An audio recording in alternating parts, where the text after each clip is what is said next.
Hello, we are discussing about GATE 2002 ECE paper, and the topic we are discussing is electronic devices. This is 5 mark question came in GATE 2002. So look at the circuit diagram. Each transistor in figure has a DC current gain of 50, that is beta value is 50, and cut-in voltage V gamma is 0.65 volts and VBE saturation is 0.75 volts.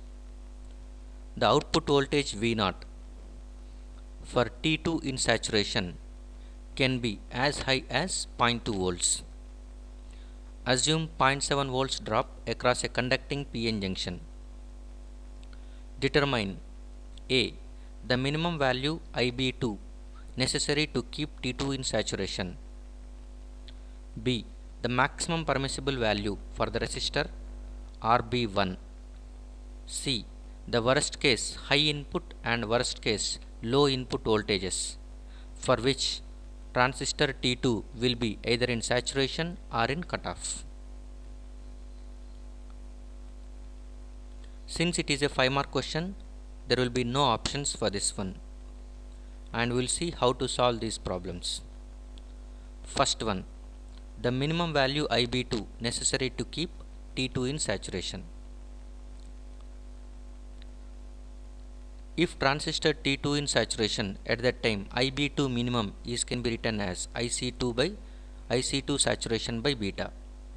Beta value is given as 50 and IB2 minimum we can write it as IC2 saturation by 50. IC2 saturation can be calculated by going through this diagram where V0 is nothing but VCE for T2. V0 is nothing but from collector to ground, that is nothing but collector to emitter only, since emitter is grounded. So V0 can be written as VCE. Since transistor T2 in saturation, this can be written as VCE saturation. So V0 is equal to VCE saturation, which is given as 0.2 volts. So whenever the transistor is in saturation, if it is maintaining 0.2 volts, at that time current flowing through this transistor will be treated as IC2 saturation. So IC2 saturation can be written as VCC minus VCE saturation by RC2, because the same current which is flowing in this resistor, that also flows through the collector of T2 transistor. So IC2 can be calculated using this resistor. So VCC minus VCE2 saturation by RC2. VCC is 5 volts, VCE saturation is 0.2 and RC2 is 1 kilo ohm. So IC2 saturation is 4.8 milliamperes. Now we know the value of IC2 saturation. We can calculate IB minimum by using IC2 saturation by 50. So IB2 minimum is equal to IC2 saturation by beta, which is nothing but 4.8 milliamperes by 50. So you can write it as multiply and divide with 2, 9.6 milliamperes by 100. So that is equal to IB2 minimum is 96 microamperes. If the current flowing through T2 transistor base is 96 microamperes or greater than that one, by that time definitely T2 will be in saturation. Second one, the maximum permissible value for the resistance RB1. RB1 is nothing but the resistor connected base of T1 transistor. So this is RB1 value. We are going to calculate this value. Assume that the voltage across base 1 of T1, base of T1 is nothing but VB1. VB1 is going to be calculated to be equal to 2.1 volts.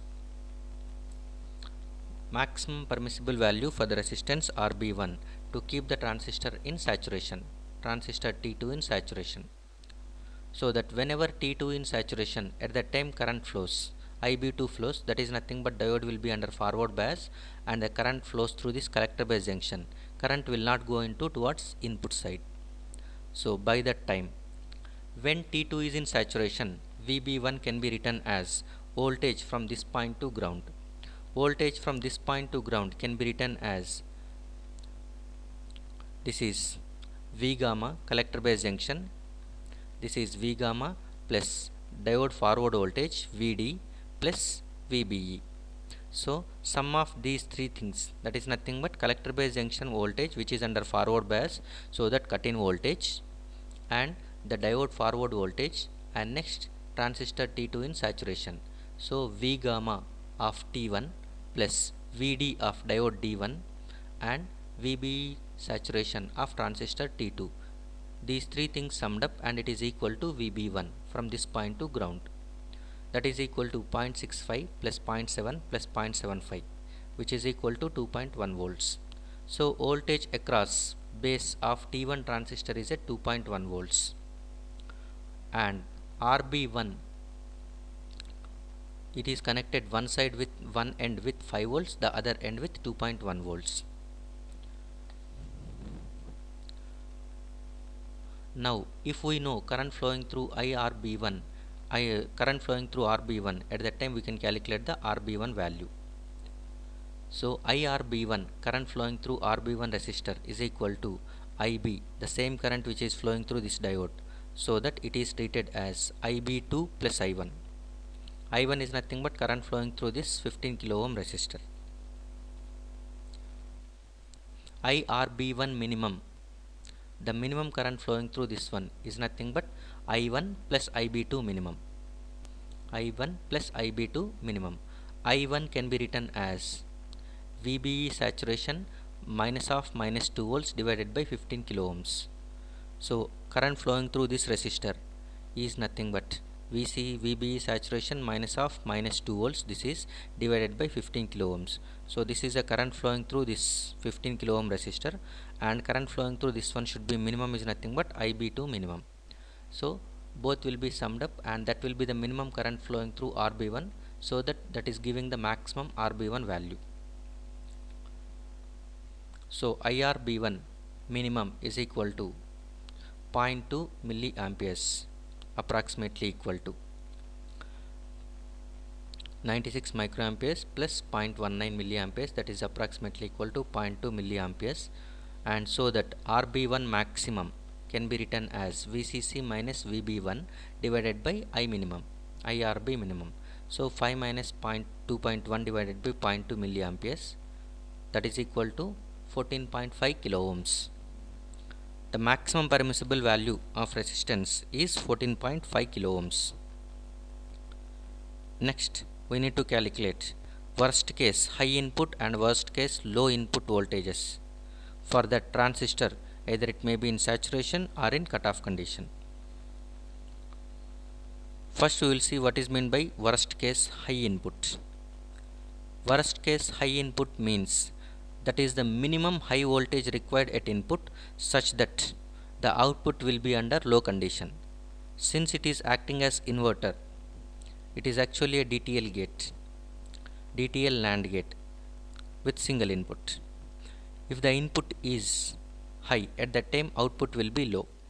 Since transistor T2 is in saturation, output will be treated as V0 is equal to VCE saturation, that will be treated as low value, that is low voltage. To get T2 in saturation, input must be high. So the worst case input high implies nothing but the minimum high voltage you must apply at input such that T2 will be in saturation, that is output will be low. We know that when T2 is in saturation, voltage across this point, that is base of T1, is V gamma plus Vd plus VBE2 minimum, which is equal to 2.1 volts. V gamma is nothing but collector base voltage cut in voltage, and diode forward voltage is 0.7 volts, and T2 saturation is nothing but VBE saturation, that is 0.75. Total is 2.1 volts. So base of T1 is 2.1 volts. If V input is greater than or equal to 2.1 volts, by that time base emitter junction gets reverse bias and collector base junction gets forward bias. If the input voltage, now look at this one, voltage across this point is 2.1 volts. If you are applying more than 2.5 volts, this is NPN transistor. Since it is N, this is P. So that base emitter junction, this is emitter is nothing but N type. So for N type, if you apply more than 2.1 volts, at that time emitter base junction gets reverse biased. Okay, by that time the collector base junction gets forward biased, so that current flows in this direction. Current never goes into this side. So whenever collector base junction is forward bias, at that time diode becomes forward bias, which makes the transistor into on condition. So minimum input voltage you must apply, sorry, minimum high voltage you must apply is going to be equal to 2.1 volts, or it may be greater than that one, so that the emitter base junction is under reverse bias. If you apply less than this 2.1 volts emitter base junction forward bias, output will be high condition. So that worst case high voltage at input is V in high is equal to 2.1 volts. So minimum input voltage to be applied to get output low is 2.1 volts, like this. Worst case low input, so input is low, that is nothing but output must be high voltage. So what must be the maximum signal you can apply at input so that output will be at high voltage? That will be treated as worst case low input. Worst case low input is nothing but maximum low voltage at input at which output is high. That is transistor T2 must be in cutoff. Already we have seen VB1 is equal to 2.1 volts. Okay, and T1 transistor is going to be drawn separately, where emitter of T1 transistor, which is NPN, it is at V input and base is going to be at 2.1 volts, collector is at C1. So now if you want to get V0 high, at that time no current should be flown through this collector base, entire current should go through this base emitter.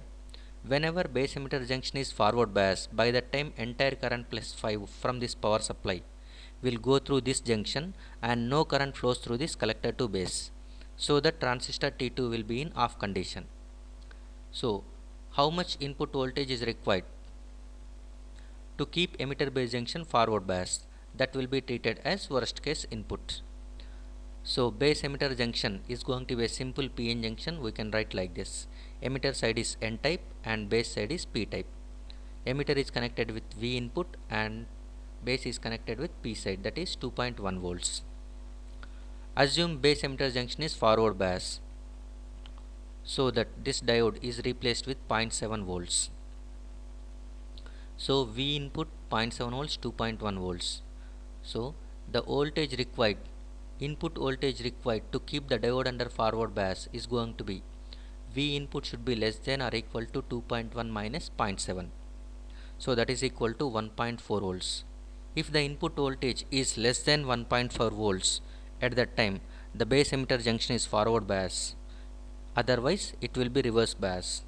So the maximum voltage what we can apply at input to get base emitter junction forward bias is 1.4 volts.